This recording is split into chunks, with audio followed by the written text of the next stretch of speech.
So we're going on to chapter 3, which is the story of your childhood and your upbringing and how you became the ladies' man that you later become. And what happened after that. You also talk about your work with men and how your message came to fruition. Right. The story about your youth was really surprising the first time I heard it. It's like, on the one hand, you've got this beauty of nature and this love and the simplicity and the poverty of the forest in Canada, and then on the other side, it seems like you had some really, really difficult, tough experiences as a little boy. Yeah, when I look back at it and think of it objectively, it was like we had some rough times, and I wrote about it a bit in the book. But having said that, there was something transcendent that came out of it, I guess. Because I look back and I see that I had a real love for the forest.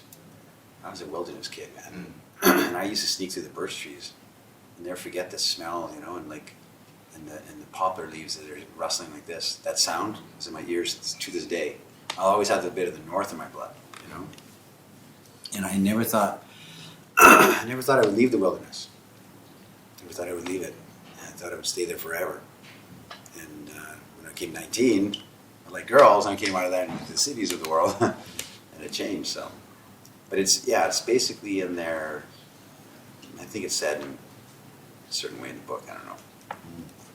There seems to be something for me that continues all the way through, like the way you talk about that love for the forest, but also about you talk a lot about shaking hands with the past and not wanting to live, with blame and about your childhood and all this kind of stuff.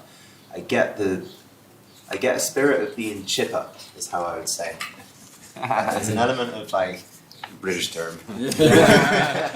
goodness and coming out of the forest and being chipper and excited and feeling good. Like there seems to be an innocence that's carried all the way from the forest of Canada through to the spirit that you have when you talk to women. Yeah, no, I don't think it's like the power of positive thinking or anything. I don't think it's this devil may care attitude necessarily. It's a very profound reflective spirit. It's a very reflective spirit of where I was in the past, and to mourn the losses, and to recognize, but to say that this that was then and this is now, and shake hands with the past and say I get it, and I take my lessons and leave the victim behind and leave the blame behind, right? So I think it's true. I think this whole book is filled with that kind of the wistful optimism, I guess you could say. That it's not a book of rose-colored glasses. Even though sections may appear like that, there's a strong recognition that there is a lot of dysfunction in this world, a lot of trouble. A lot of children grow up with a lot of trouble, and to still say, but how can we find that perfect note? How can we maximize our journey from cradle to grave, like in a delighted way, in a way of people say, well, that's not realistic. Well, that's okay with me too. I can live with that.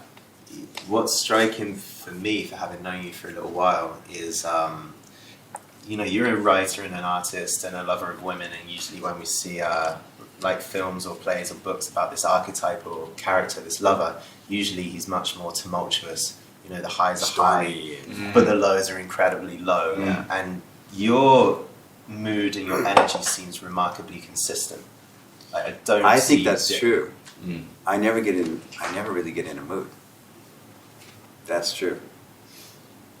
And it's not because things bad don't happen to me, or I'm this lucky guy that Candide, the best of all possible worlds. Yeah. It's nothing like that. It's like I think because I have an enormous perspective and gratitude about where I was and what I'm stepping into. Not that I'm this great guy, but because there was no possibilities or opportunities, it felt when I was young. I had no clue. no idea. Like I said, no education, no money, no opportunity of any kind. And yet here I am talking to you guys. And I wake up in the morning and I think this is what I think about. How is this possible? We're going to go in and we're going to go into this beautiful place with these great friends. We're going to have a great conversation. That gets me up in the morning thinking, everything's okay with the world. Because, like, you know, for some reason, I don't know if it's like optimism, but I don't know what it is. Maybe I think I'm really speaking in hypothetical terms right here. But there's a note in the book where you say, you know what, a lot of people come along and they say, well, your childhood was hard and mine's been hard too, and you'll say, well, you got to forgive the past and move on. It almost seems to me with both the hardships and the poor, simple life that you had, seems that it's an easier place perhaps to come from that into where you are today and retain that simplicity and that air of gratitude. And I speak for myself and for a lot of the men that I know that are on this kind of journey as well, to come from that place of mediocrity where the questions are not about poverty or not about so great, violence in the home with family. It's more like, am I middle class or not? How do I show that I'm cooler than those guys? Do I aspire to be like these guys but not? You know, I'm kind of on this corporate competitive thing. Wow. It's growing up in that much more stable home is, I think, makes it difficult to tap into that sense of gratitude and simplicity. That's a great comment. And now that I think about that, I have to respect that because it's easy, you know, Mary Magdalene, you know, it was said of her that she loved much because she was forgiven much. She was a fallen woman. She was forgiven, and so she loved much and had so much gratitude. And that's an interesting comment because maybe somebody can't relate that came through it, you know, didn't have any trouble and their parents are normal and they had a, you know, perfect education and they can't relate to this kind of like sneaking scoundrel energy that I have, which is like I still feel like I'm fooling the whole world because like I'm still sneaking through the forest. I feel that. Yeah. And maybe that's interesting. Maybe they can't relate to it.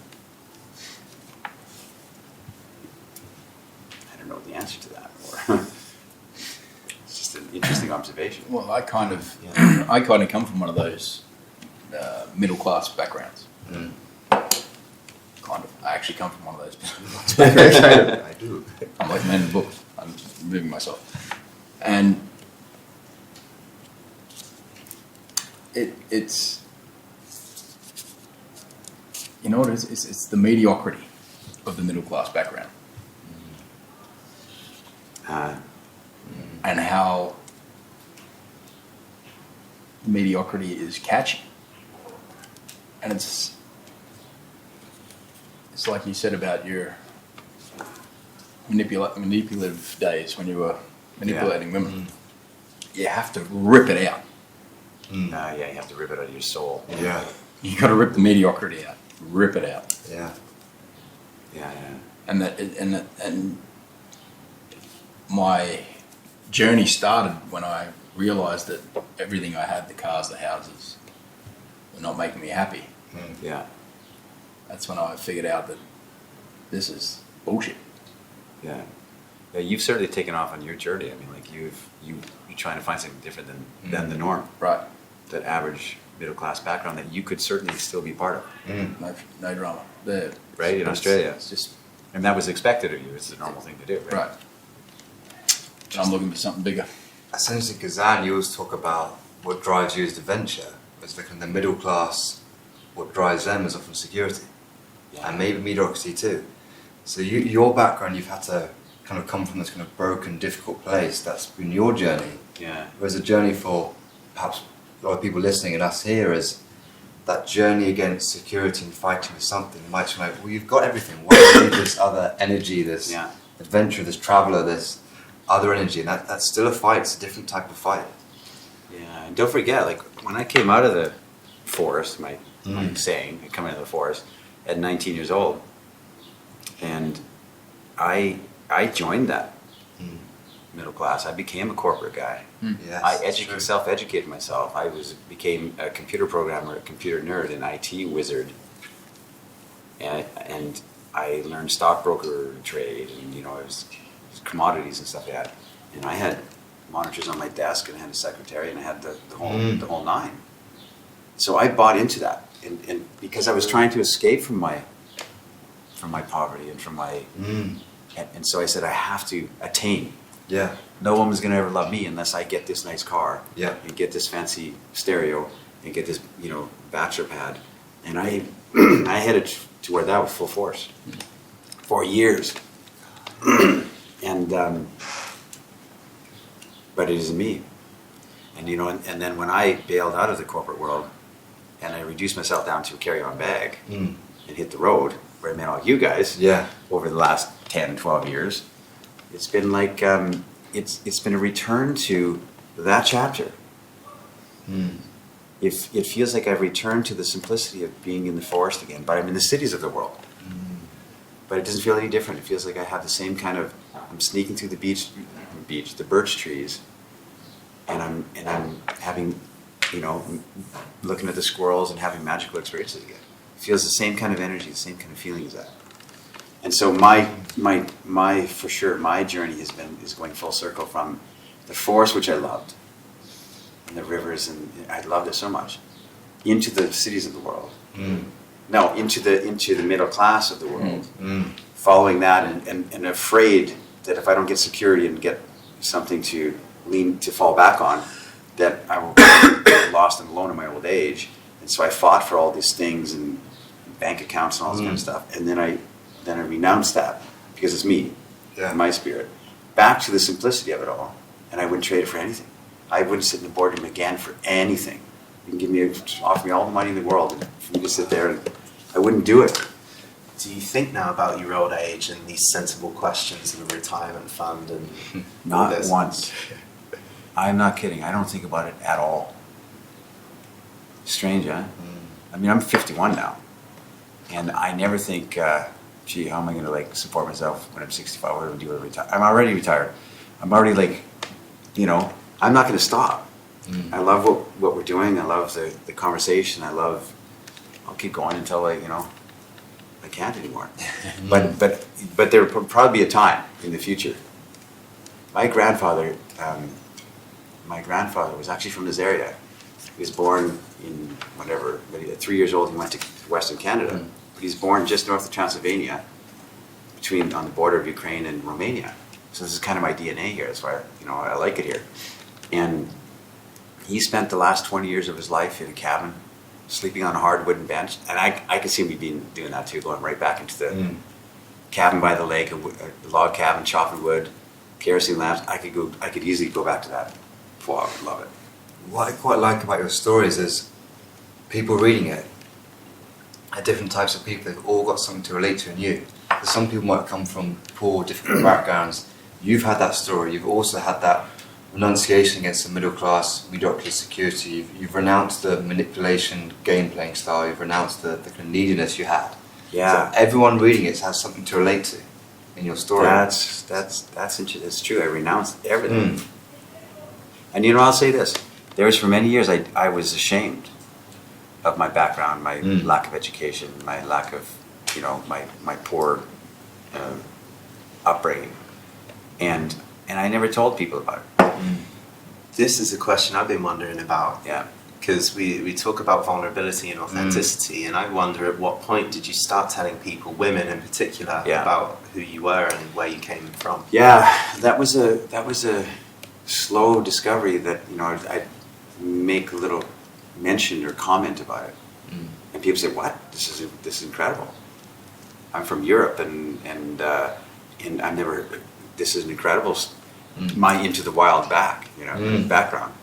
And I thought, From the wild. Yeah, from the wild. I came from the bus. Out of the wild. I came out of the bus,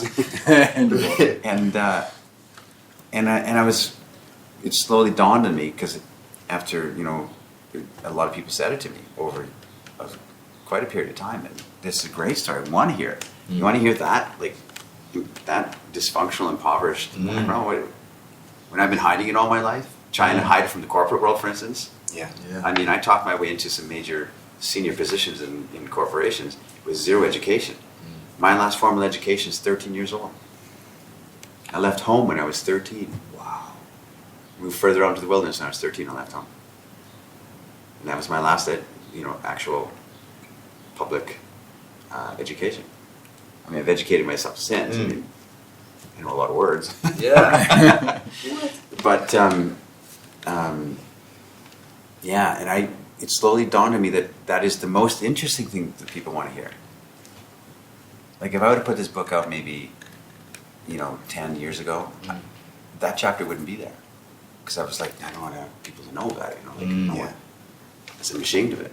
And now it has become the most interesting thing that people say, that I relate to, or that was the best part of your talk, for instance. I'm like, huh? It slowly dawned on me that is story. People relate to story, right? I want to ask the same question again about women. Like, when did you start to say that to the women that you were dating or in relationships with? And was that something you hid?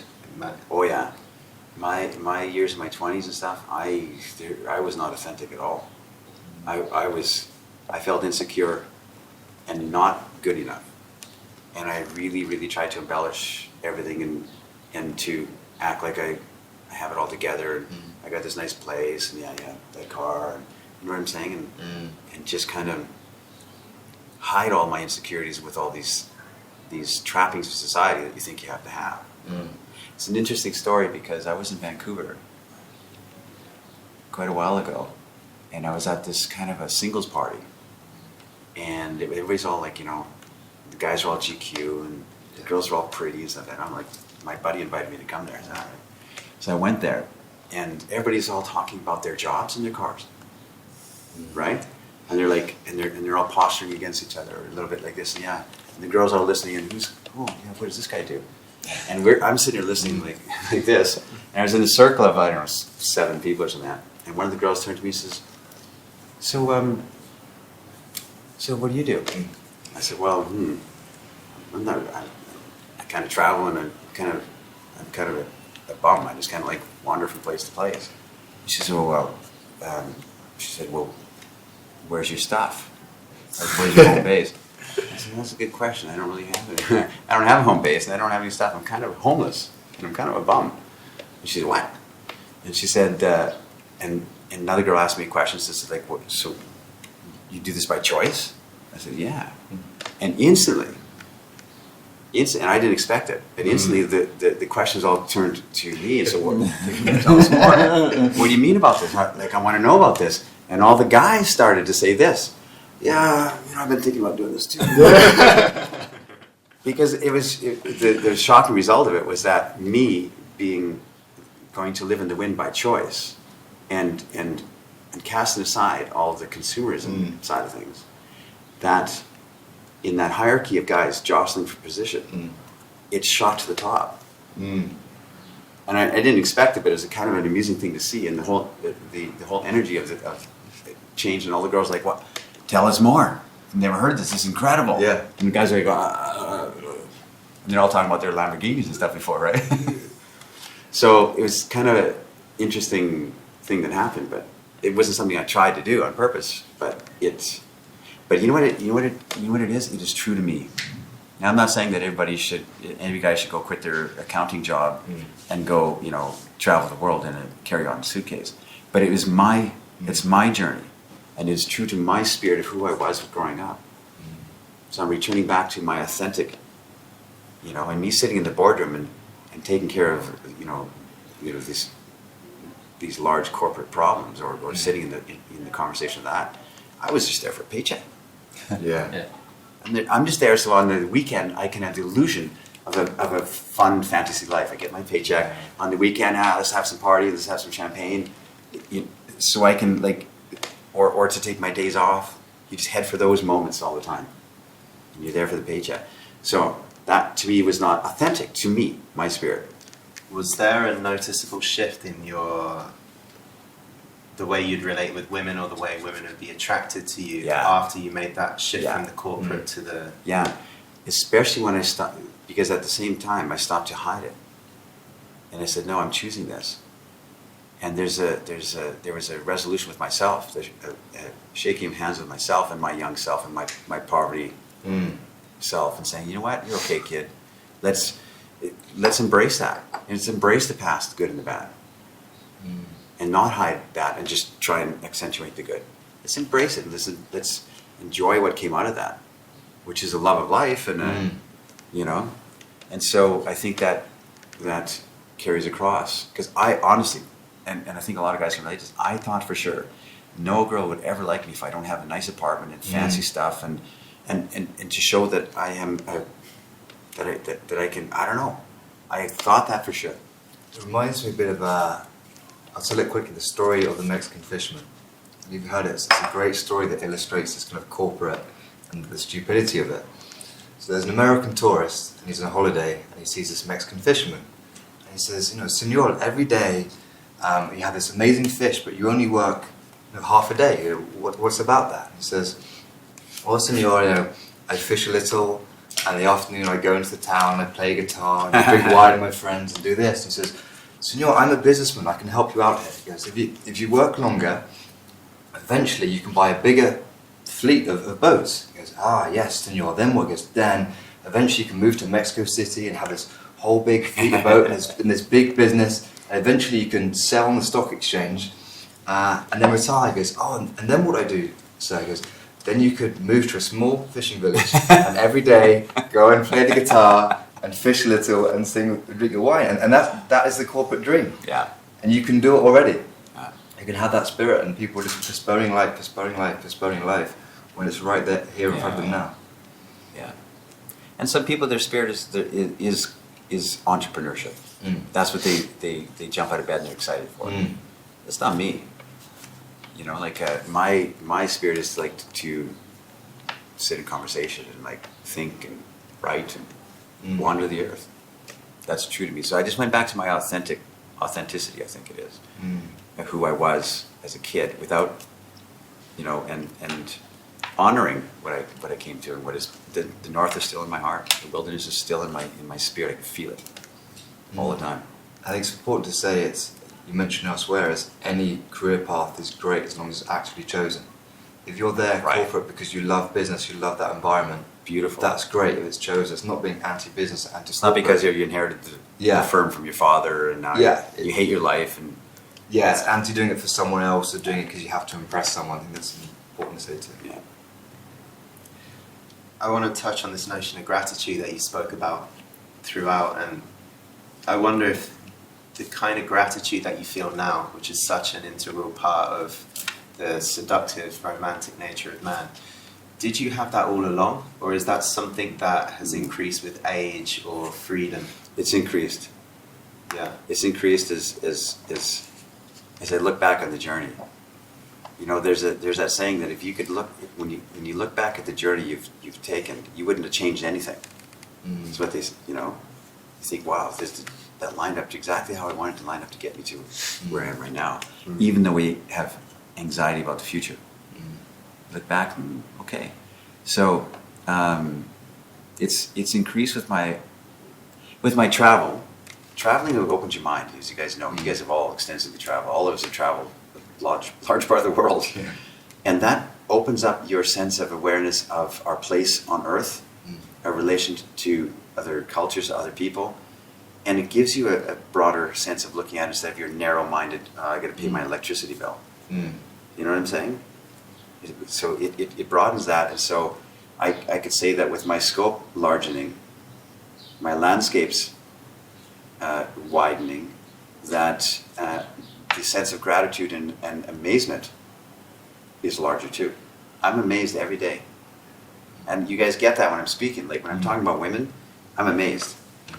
I'm talking to you guys in this circle, I'm amazed. I feel like it's a cool thing. We're talking about a very cool thing. You know, and I like it. It gets me going, it gives me energy. Traveling is great, and it really does open your mind to how really small the world is. Yeah, I've met people in New Zealand, and then by chance, with no Facebook, no any contact whatsoever. Met him in Tennessee. Yeah. 6 months later, it's like, how does this even happen?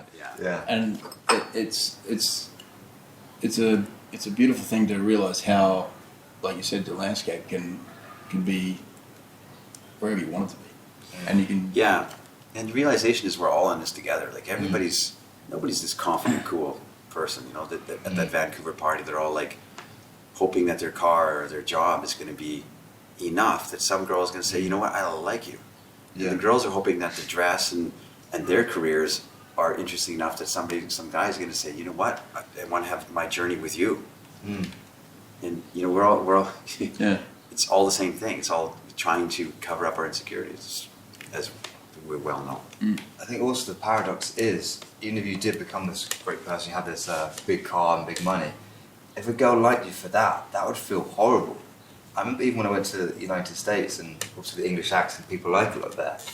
And at first I said something, the girl wasn't really interested, and then she's like, oh, wait a sec, where are you from? And even though it was cool, it's like, yeah, You English exotic guy accent. in America. Yeah, part of it didn't feel good as well, because like it wasn't me. It's just I happen to talk this way because the way I'm brought up is like, you like me for not for me, but how I speak, or because of the car I have. Interesting, yeah. You wouldn't want that. You'd hate for a woman to like you for the car or your money. It's not for you. Yeah. Yeah.